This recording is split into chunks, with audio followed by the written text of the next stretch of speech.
All right guys, today I'm going to give you a quick tip on how to fix your soft close doors on your E70 or really any BMW platform. Here's the sound that it's making when you close it now. And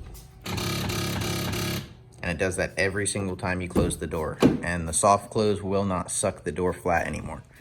So on the E70 specifically, you go to the rear fuse box in the cargo area. And you want to grab your fuse puller, and if it's the driver's door, it's going to be the closest one on the right hand side there. You just pull that fuse out,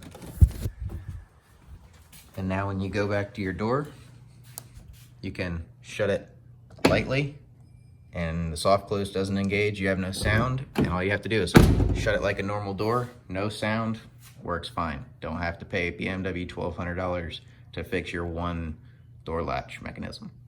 Hope that helps.